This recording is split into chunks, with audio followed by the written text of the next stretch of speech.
Hi everybody, Journeying Ginger, and today we're going to talk about culture shock.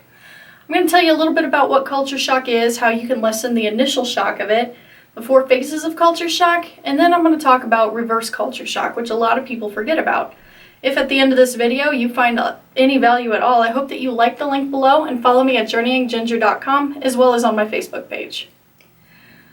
So, culture shock is when you get put into a new situation and it's your body's chance to adjust to it. Sometimes this happens very rapidly. For other people it can happen very slowly, but it's anytime that you're put into a new situation and your body just kind of freaks out. And this, like I said, this can happen anywhere. It doesn't necessarily have to happen when you go overseas or travel for vacation. Let's say you work in a construction company for an administrative branch, and after a couple years of school you get transferred over to the accounting division. Well, this accounting division has its own set of rules, its own set of policies and schedules and acceptable behavior. They have their own culture.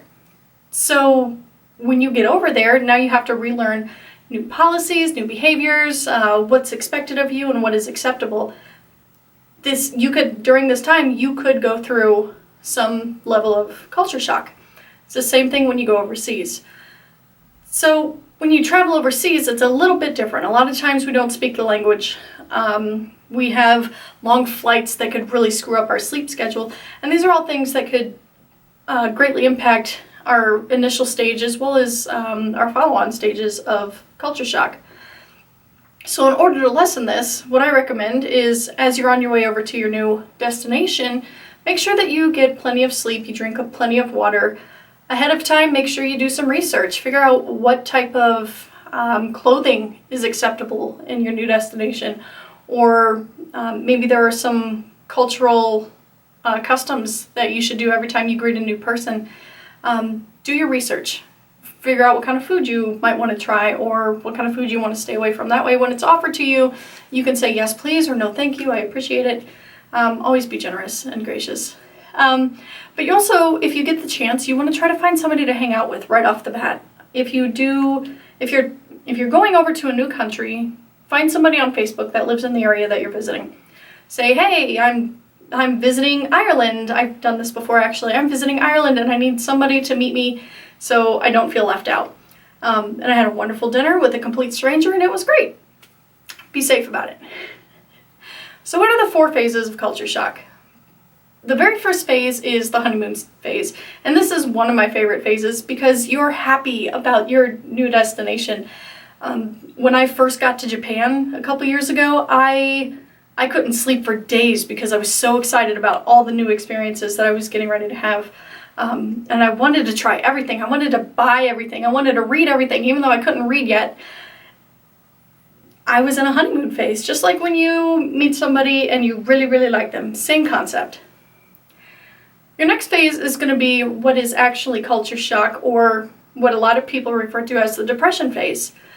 When you get into this phase, you've been over in the country for a while and your body is like, I'm done, we can go home now, get me some comfort food, otherwise it's going to freak out. And our body has different ways of showing us how it's dealing with this. When I was in Japan, I actually got depressed for about 2.5 months as I was going through this phase. I also didn't have a heater in my bedroom and that made it very difficult for me.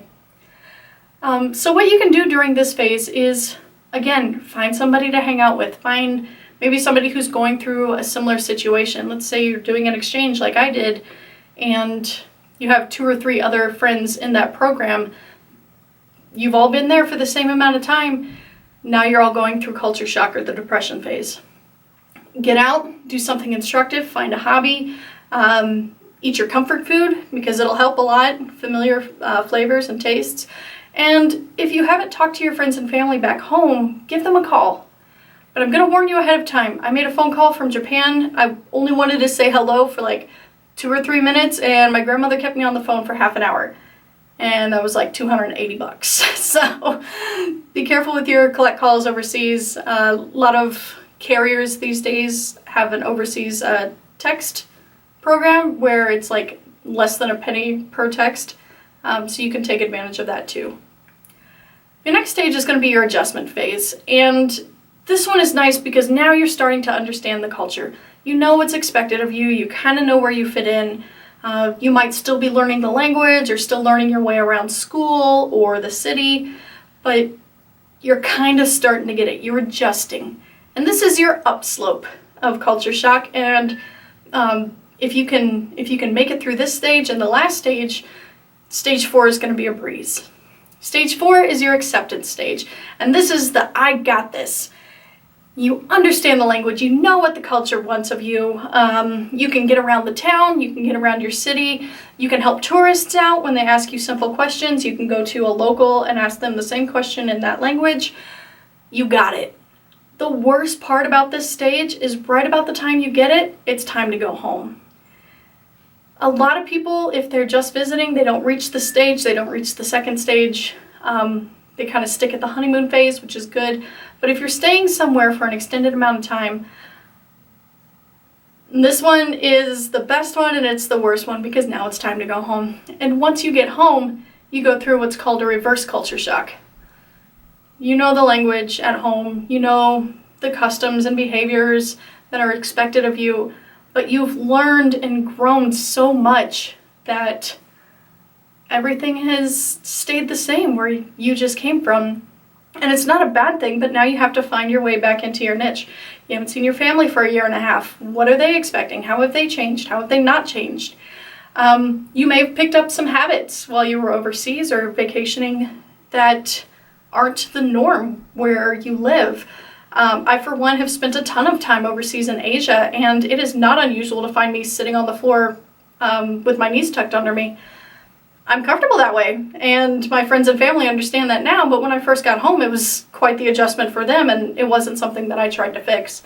So understand that not only will you go through a culture shock when you get to your destination, but when you come home, you're going to go through a reverse culture shock.